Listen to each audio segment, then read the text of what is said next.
How to install Brave browser on Android television.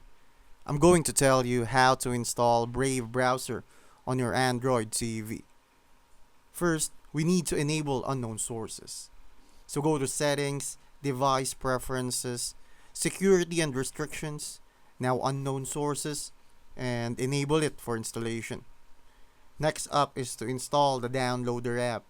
Open the Google Play Store on your Android TV and then search for Downloader and install it. Download and install Brave. So just look for brave.com/download. That will download the Brave APK. And that's pretty much it. That's how you can get the browser on this TV.